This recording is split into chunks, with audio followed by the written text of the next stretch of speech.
Hi friends, welcome to Lucky's kitchen. ఇవాళ మన కిచెన్లో చామగడ్డ కర్రీ ఎలా చేయాలో నేర్చుకుందాము. వాటికి కావాల్సిన ఇంగ్రీడియంట్స్ నేను ఇక్కడ చూపిస్తున్నాను. చామగడ్డ 1/2 kg తీసుకున్నాను. ఇది పచ్చిదే ఫ్రెండ్స్. నేను పొట్టు తీసి కడిగి కట్ చేసి పెట్టుకున్నాను. టమాటా 2 టమాటాలు ఫ్రెండ్స్, పెద్ద సైజువి. Oil 2 spoons oil friends. పసుపు, ఉల్లిగడ్డ ఒకటి మీడియం సైజ్ది కట్ చేసి పెట్టుకున్నాను. చిన్న కట్ట కొత్తిమీర, కరివేపాకు, 2 స్పూన్స్ కారం, రుచికి సరిపోను సాల్ట్, అల్లం వెల్లుల్లి పేస్ట్ 1 స్పూన్, కొద్దిగా పుదీనా, పోపు దినుసులు, ధనియాల పొడి, కొద్దిగా గరం మసాలా, కొబ్బరి పొడి. ఓకే ఫ్రెండ్స్, ఇప్పుడు ఎలా తయారు చేయాలో చూసేద్దాం. ఫ్రెండ్స్, స్టవ్ ఆన్ చేసుకొని ప్యాన్ పెట్టుకున్నాము. ఇప్పుడు మనం తీసుకున్న ఆయిల్ ఏదైతే ఉందో ఇందులో వేసేసుకుంటున్నాను. 2 స్పూన్స్ ఆయిల్ తీసుకున్నాం కదా ఫ్రెండ్స్. ఇది ఆయిల్ హీట్ ఎక్కాక మనం తీసుకున్న పోపు దినుసులు వేసుకుందాము. ఆయిల్ వేడైపోయింది ఫ్రెండ్స్. ఇప్పుడు మనం తీసుకున్న పోపు దినుసులు ఉన్నాయి కదా, ఇవి వేసేసుకుంటున్నాను. అలాగే మనం ఒక ఆనియన్ కట్ చేసి పెట్టుకున్నాం కదా, ఆనియన్,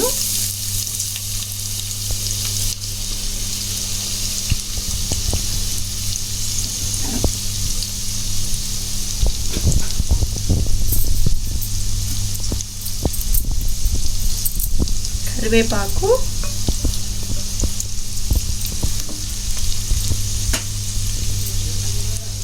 అల్లం వెల్లుల్లి పేస్ట్,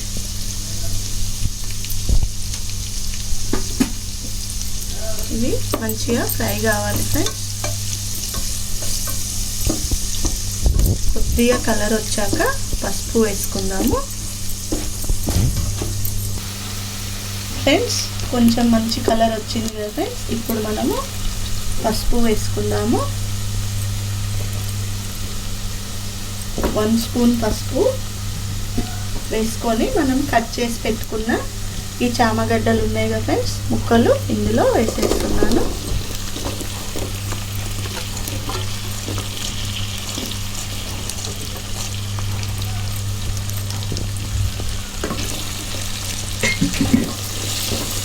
ఇది మంచిగా కలియబెట్టి ఒక 2 మినిట్స్ మూత పెట్టి చూద్దాం ఫ్రెండ్స్. చూడండి, కొద్దిగా ఫ్రై అయినవి చామగడ్డలు. ఇప్పుడు ఇందులో మనం తీసుకున్న 2 స్పూన్స్ కారం వేసుకున్నాం ఫ్రెండ్స్. అలాగే మన టేస్ట్కి సరిపోను సాల్ట్ ఫ్రెండ్స్. నేను 1.5 స్పూన్ వేస్తున్నాను ఇక్కడ. మీ టేస్ట్కి సరిపోను మీరు వేసుకోండి ఫ్రెండ్స్. ఇప్పుడు దీన్ని మంచిగా కలియబెట్టుకొని ఒక 2 మినిట్స్ తర్వాత మళ్ళీ మూత తీసి చూద్దాం ఫ్రెండ్స్. మూత పెట్టేసుకుందాం. ఇప్పుడు మనం మూత తీసి చూద్దాము.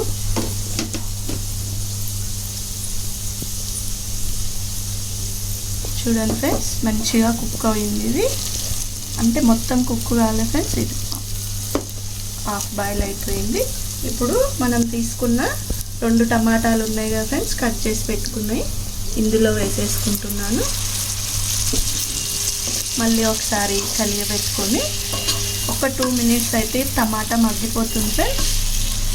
2 మినిట్స్ తర్వాత మూత పెట్టుకొని ఇప్పుడు 2 మినిట్స్ తర్వాత మళ్ళీ చూద్దాం.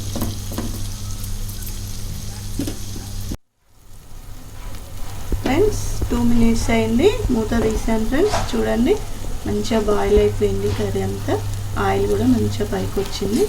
ఇప్పుడు మనం ఏదైతే తీసుకున్నామో కొత్తిమీర, పుదీనా ఉంది కదా, ఇది వేసేసుకుందాం.